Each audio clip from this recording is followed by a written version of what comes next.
Shiv, you were also reporting a short while back that there have been sightings of drone blackouts and so forth over Srinagar as well. It clearly once again shows the very character of Pakistan. They can't be trusted. Pakistan most definitely cannot be trusted. You have a categorical confirmation from Vikram Misri, the Foreign Secretary of the country, saying that there have been repeated violations by Pakistan of the ceasefire pact that was entered into by the two countries at about 3:30 today and came into effect after 5 p.m. He's also categorically and on record said that these repeated violations manifested in violations at the line of control in different areas. He also talked about the drone ingress. We captured one of those drone violations here in Srinagar. So it's very clear that the government is taking an extremely strong stance on this. Remember that Vikram Misri holding this very public press briefing right now and not a background briefing is to send out a very clear signal just a few hours after Trump tried to make it seem like everything is hunky-dory. It tried to be patronizing, tried to take ownership and own this entire ceasefire as if it's one of his achievements and a feather in his cap. Well, this is the reality, Ankit. You've just seen it play out. Pakistan has not only taken less than 3 hours to violate that understanding, but also sent drones into at least 4 places, including where I'm sitting right now in Srinagar. And therefore, I think the last part of what Vikram Misri just said, which is that the armed forces have been instructed to deal strongly with any repeated violation, that Pakistan needs to look into what is happening post that pact, is going to be very, very important now. Absolutely. Shiv, stay on with me. Sunil Prabhu, our colleague, in fact, who was at this briefing, let me quickly go across to him as well. Sunil, a very stern warning to Pakistan to cease these hostilities because it's a complete breach of the understanding which was reached between both the countries just a few hours ago. Not only just Srinagar, but drone sightings from places in Gujarat as well. Rightly pointed out, a firm message being sent by India to Pakistan, and very clearly have told the armed forces to respond and retaliate accordingly.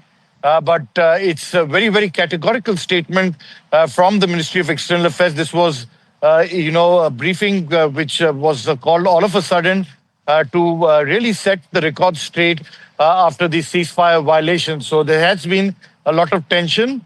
But off the record, what we have got from top government sources is that ceasefires rollout does take some time. There will be those odd violations that are taking place.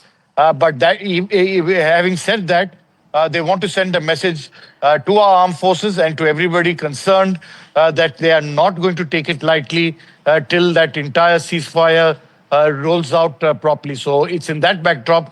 I think everybody understands nobody's taking chances. The situation still remains tense, but we are hoping that good sense prevails on both sides and nobody keeps in letter and spirit what has been agreed upon by the DGMO of Pakistan, calling up our counterpart to make it clear that from 5 o'clock this evening, there will be no incursions, be it on land, sea or air. That will be respected once again. So just to repeat, top government sources saying that ceasefire rollouts do take time, but in the meantime, they have asked armed forces not to let off guard and to be still on the alert and to continue to be the state of preparedness. But we are hoping that the ceasefire violation, the cessation of hostilities is respected and followed in letter and in spirit. Sunil, I'll request you to stay on with me. Shiv, let me circle it back to you, because one thing that was achieved out of whatever happened in the last 48 hours, at least, was that the rules of engagement, the rules of game have been changed by India. The red line has been, in fact, further pushed in Pakistan, towards Pakistan, Punjab. If you indulge in the activities that you think are normal, then there will be a heavy price to pay.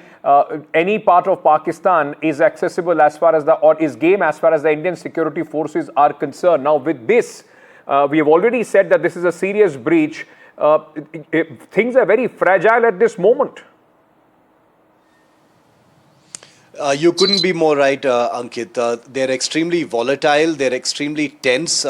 Given the kind of kinetic actions that have been taken by India in the last 24 hours and the attempted actions by Pakistan, things are on a hair trigger right now, and they can spiral completely out of control at a moment's notice. So these repeated and serious breaches of understanding, as our Foreign Secretary just put it, basically paints a very, very tense, and suspenseful picture about whether these are just teething troubles of an abrupt ceasefire, or has Trump jumped the gun? Is there some have the two sides entered into this ceasefire agreement without working out all the details? Those are things that can only be a matter of speculation. But the incidents that have happened along the line of control, the drone intrusions in at least 4 places, as confirmed by Foreign Secretary Misri, shows that we are dealing with an extremely volatile,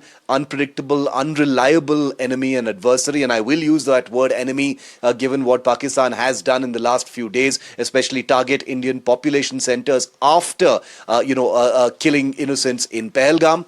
And therefore, for Trump and the United States to try and, make this about the White House and make this about the Oval Office is something that shouldn't distract India right now. And I think the Foreign Secretary making it front and center about India being cognizant of what it is dealing with, and the armed forces being on extremely high alert and with the full operational freedom that the Prime Minister had given them, but also now to enforce this ceasefire and to also ensure that if any further escalation or violation happens from the Pakistan side, there's going to be hell to pay from the Indian side.